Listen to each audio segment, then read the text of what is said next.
The Grand Confluence Arena floated in the velvet black of neutral space, a titanic ring of ancient stone and shimmering energy fields older than most civilizations. For 10,000 cycles, it had been the galaxy's stage, the crucible where new species were introduced to the wider cosmos. Here, under the unblinking eyes of 100 empires, a fledgling race would demonstrate its worth, its nature, through the trial of presentation.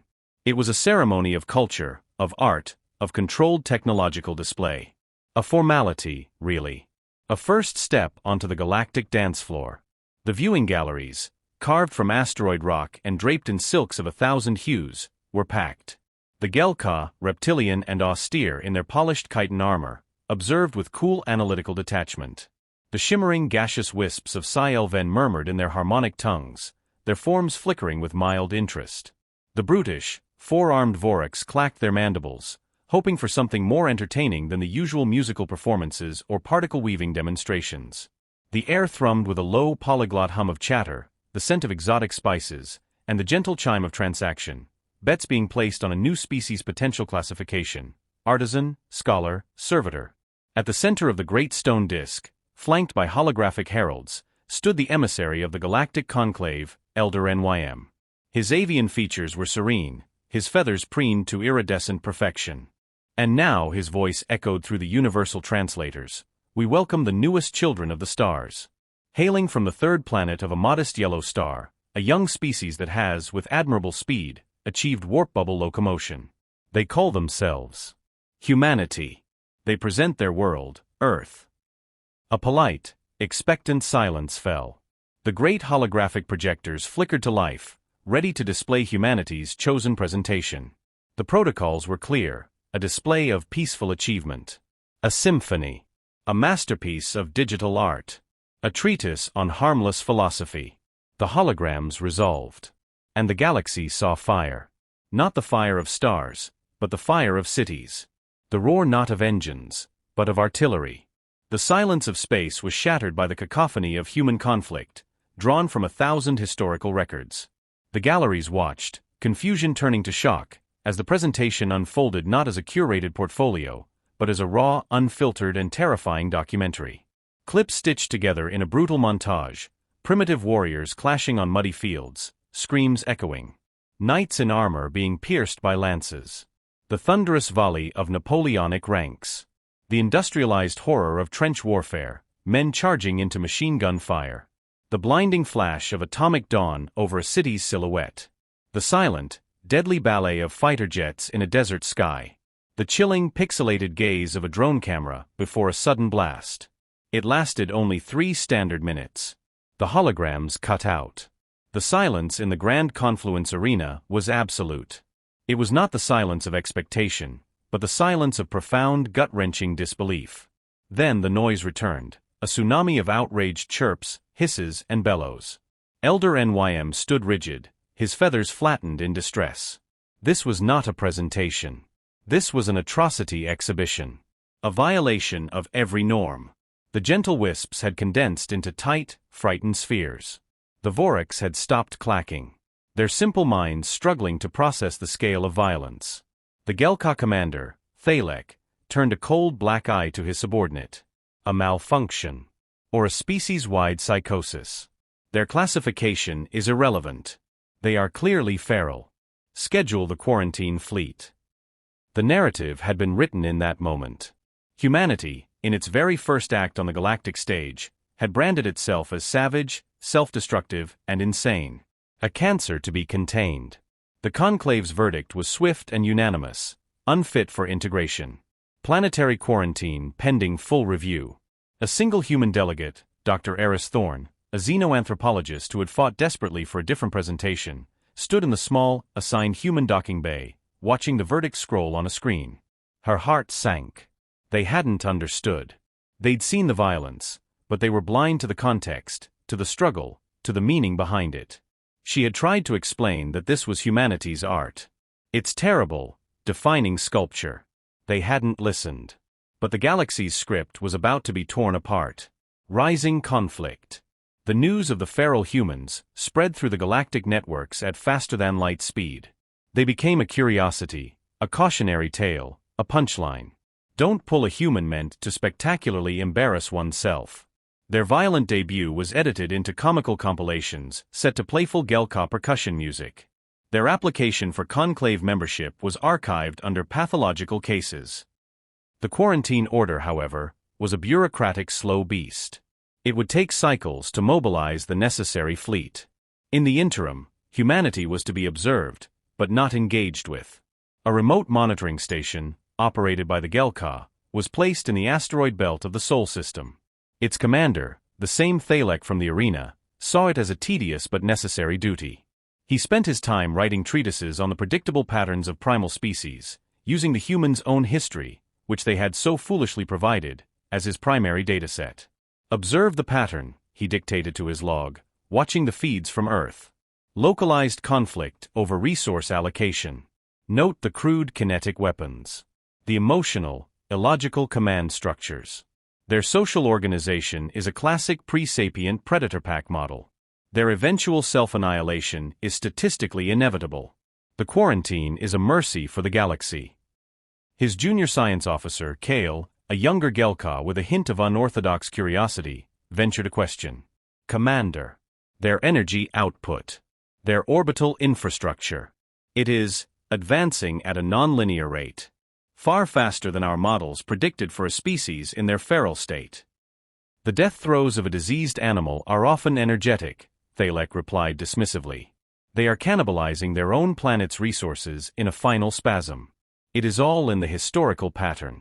The atomic age, then stagnation, then collapse. We are witnessing the stagnation phase. It will be over soon. But Kale kept watching.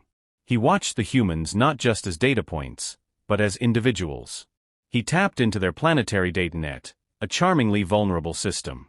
He saw their chaotic, passionate communications. The endless arguments, the breathtaking art created alongside depictions of horror, the explosions of scientific insight posted on public forums, the profound kindnesses between strangers, and the deep familial bonds. It didn't fit the model. The violence was there, yes, horrific and omnipresent. But it was woven into a tapestry of such startling complexity that it made his cranial plates ache.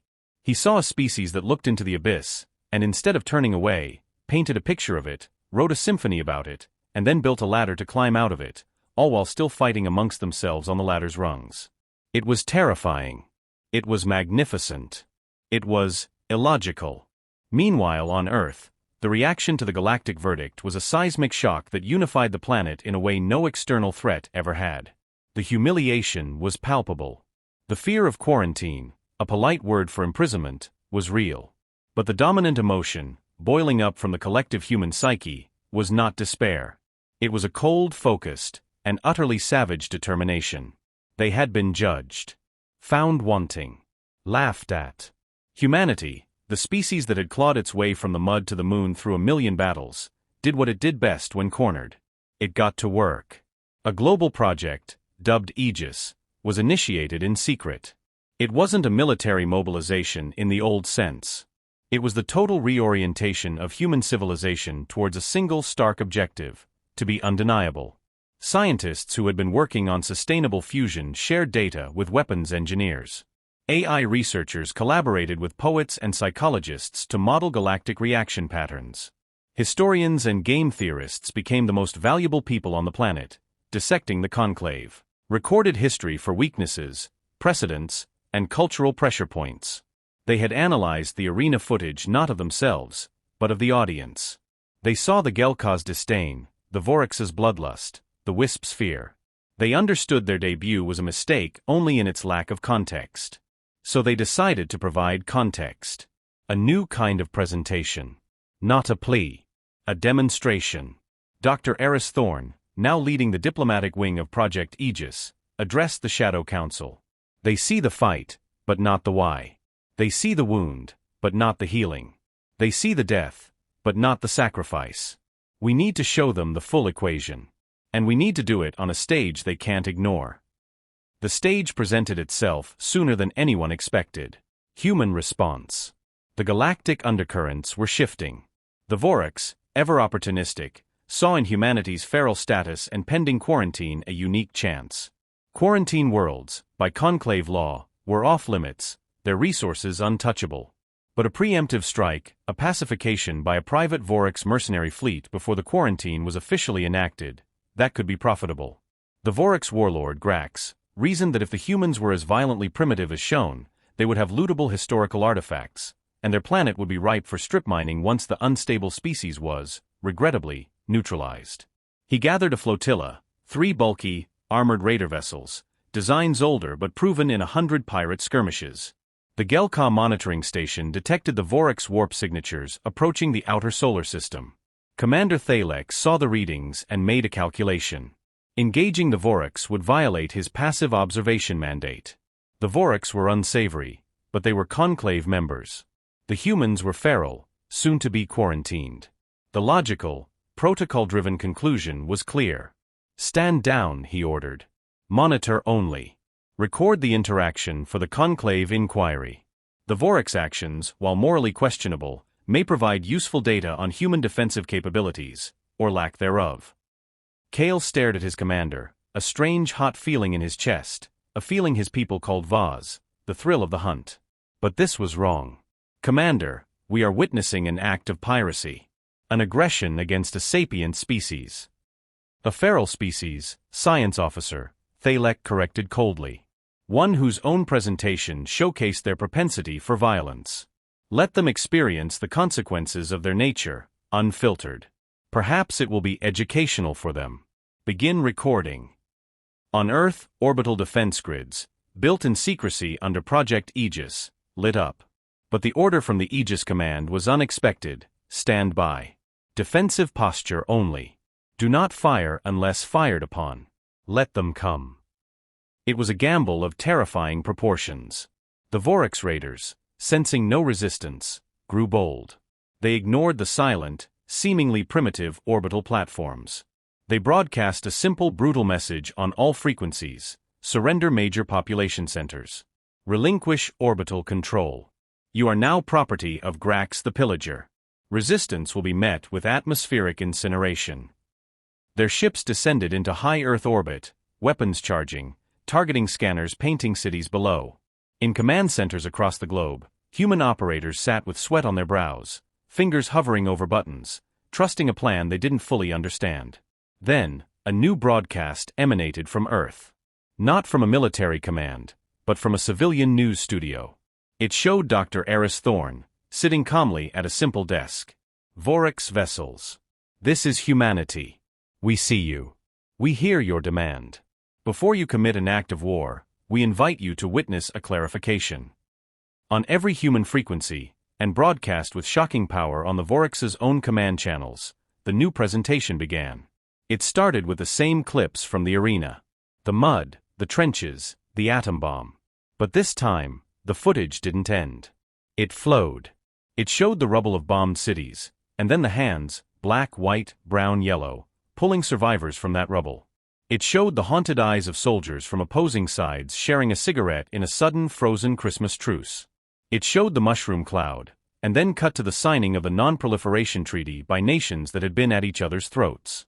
It showed the drone strike, and then cut to the thousands of human investigators, journalists, and citizens demanding accountability, marching in the streets of the very nation. That launched it. The narration was not boastful. It was quiet, solemn, in dozens of human languages with subtitles. It spoke of cost. It spoke of shame. It spoke of the endless, grinding, imperfect effort to be better. Then it shifted. "You see our capacity for violence," Eris's voice came back. "You are correct to fear it. But you misunderstand its purpose. We do not fight because we enjoy it. We fight for what comes after the fight." The footage changed to Project Aegis. Not the weapons, but the unity. Former enemies sharing labs. Children across continents sending drawings of hope to the construction crews building the orbital stations. The global vote that authorized the project, with a historically unprecedented majority.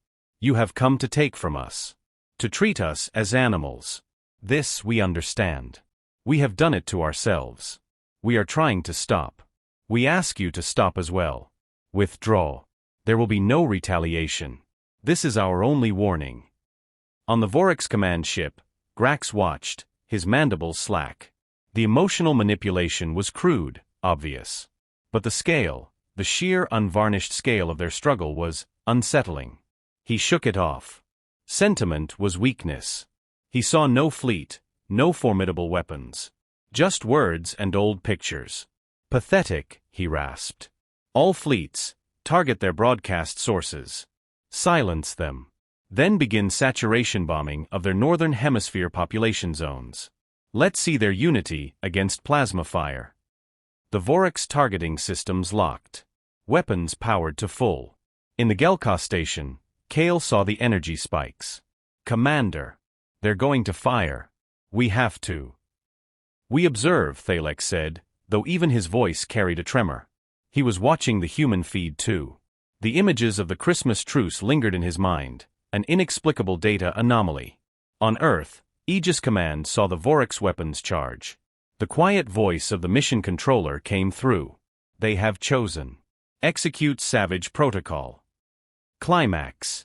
What happened next was not a battle. It was a symphony of calculated, overwhelming violence delivered with surgical precision. A performance. The seemingly dormant orbital platforms didn't fire lasers or missiles. They emitted coordinated pulses of gravity disruptor energy, a human-designed weapon the galaxy had never seen. The pulses didn't strike the Vorax ships directly. They struck the space around them. The lead Vorax raider, the Bone Snapper, lurched as its artificial gravity field inverted. For 3 seconds, the ship's interior became a spiraling horror of crushing, twisting force. Bulkheads screamed. Then it stopped. The ship was dead in space, every system fried by the gravitational torsion, its crew alive but incapacitated. The second ship, Skyrender, was targeted by a different system. Its sensors were flooded with a cascading data phage, a weaponized meme of pure logical paradox that crashed its biocomputer core. Its drives failed. It began to drift, a silent, blinded hulk. The third ship, Grax's flagship Iron Maw, managed to loose a single plasma volley towards Earth. A dozen kinetic rods, launched from the dark side of the moon, met the plasma bolts in midspace, detonating them harmlessly in brilliant, silent flowers of light. Then, from the orbital platforms, came a single thin beam of coherent light. It pierced the Iron Maw's forward shield generator, the beam's frequency modulating 1,000 times a second to bypass harmonic defenses. A second beam lanced out, slicing the primary weapon array cleanly from the hull with the precision of a scalpel. In less than 30 seconds, the Vorax flotilla was neutralized. Not destroyed. Disarmed. Rendered utterly helpless with minimal loss of life. The silence that followed was deeper than space. Then, a new human transmission, broadcast on the Vorax emergency channel, directly to Grax's bridge.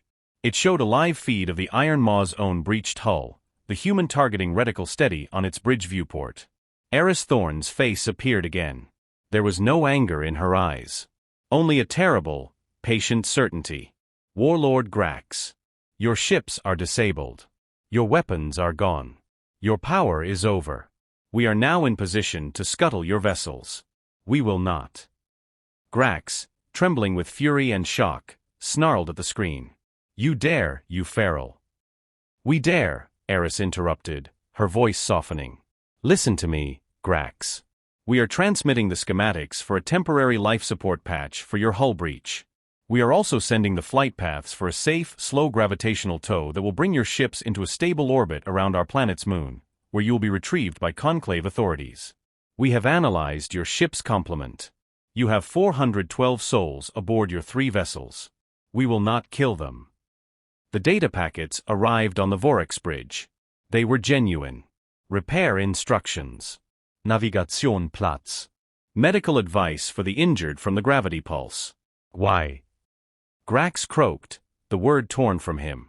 Because 40 years ago, Eris said, the image behind her shifting to an old grainy photo of 2 soldiers, one human, one Vorax? No, just human, but from opposing sides, helping a wounded third, we made a promise to the universe, and to ourselves. We would never let our savagery be the only thing that defines us. You came here for a fight. We gave you one. And now, the fight is over. The next move is yours. You can sit in the dark and wait to die. Or you can accept the patch, follow the course, and live. On the Gelka station, Commander Thalek was on his feet, his analytical mind completely shattered. The speed, the precision, the technological ingenuity, gravity manipulation as a non-lethal tool. But more than that, the choice. They had won, utterly. They could have been legends, the feral humans who annihilated a Vorax fleet.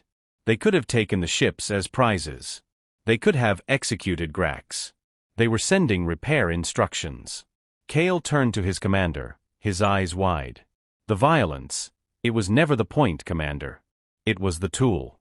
The tool they used to defend, that. He pointed at the screen, at the human transmission showing the repair schematics. The compassion. The restraint. They are not one or the other. They are both. The fight and the mercy. The wound and the healing. Thalek could only stare. Every model, every doctrine, every piece of his logical universe crumbled. A species that fought with such terrifying efficiency, not for conquest, not for resources, but to create the space to be merciful. To prove a point. It was insanity. It was the most brilliant, terrifying, and beautiful tactical and moral maneuver he had ever witnessed. The galaxy, watching through the Gelka's now shared feeds and the Vorax's own leaking comms, witnessed the entire event. The laughter died in 1,000 throats. The comical compilations vanished from the networks. The silence that replaced it was pregnant with awe, and with a dawning horrifying understanding. Humanity had not debuted as savages. They had debuted as surgeons. Savagely precise, brutally effective, all to excise a threat with the minimum necessary force, to preserve life even of those who sought to take theirs. Their violence was not mindless. It was a language. And they had just delivered a masterclass in its grammar. Resolution. The conclave inquiry was a somber, hushed affair. The Gelka, represented by a deeply humbled Thalek, advocated not just for humanity's membership, but for a new classification. Kale presented his analysis. They are not feral. They are not artisan or scholar. They are something for which we have no category. They are contained wildfire. They are tempered savagery. They are the only species we have ever encountered whose moral philosophy was forged in the furnace of their own self-inflicted horrors, and who carry the scars not as shame, but as a warning to themselves. Grax, rescued and in conclave custody, gave his testimony. The brutal pirate warlord, broken not by force but by an act of mercy he could not comprehend, spoke in a hollow voice. They had us. They owned us. And then, they gave us a bandage. Do you understand? They are not what we are. We fight to take. They fight to protect. Even from themselves. It is unsettling. Humanity was offered full membership, with apologies. The quarantine order was rescinded. Earth's seat in the conclave was not at the minor species table, but at the table of the major powers. No one contested it. At the first formal session, Dr. Eris Thorne stood to address the galaxy once more. The Grand Confluence Arena was silent, the air thick with a new respectful tension. You saw our debut, she began, her voice echoing in the ancient stone. You saw our violence, raw and unfiltered. You judged us for it. You were right to. We judge ourselves for it every day. That footage you saw? We show it to our children. Not to glorify it. To say, this is what we are capable of. Never forget. She looked around at the assembled species, the reptilian Gelka, the gaseous wisps, the brutish Vorax, the delicate Florians, the mechanical synthetics. You have cultures of great peace, of profound logic, of beautiful harmony. We envy you. We came from the mud and the blood and the screaming. We are not better than you. But we are different. Our gift, and our curse, is our duality. We are the species that can design a gun and a violin with the same hands, in the same afternoon. We can write a poem about the beauty of a sunset, and then calculate the ballistic trajectory to destroy a target over the horizon, with the same mind. We contain multitudes. We contain our own hell, and we spend our lives building a heaven in spite of it. She placed a simple data crystal on the podium. This is our true presentation. It is not a history. It is a promise. The promise that our fury will always be in service of our compassion. That our strength will be used to shield the weak. That we will fight, so others may not have to. We are humanity. We are flawed. We are savage. And we are trying every day to be more. As she finished, the silence held for a long moment. Then, from the Gelka delegation, Commander Thalek rose. In a gesture his people almost never performed in public, he placed his primary hand over his chest, where his heart would be, a sign of ultimate respect, and a concession of a fundamental truth learned. One by one, others followed. The wisps shimmered in a pattern of solemn acknowledgement. Even a Vorax representative gave a slow, deliberate nod. Humanity had entered the Galactic Arena, and in their savage, stunning debut, they had not just won a seat at the table. They had redefined the game. Ending. And for the first time, the galaxy looked upon humanity, not at their weapons or their wars, but at their weary, determined, and hopeful eyes, and they understood. They understood the terrifying weight of a conscience forged in fire. They understood the relentless drive to build a lighthouse, even while still lost at sea.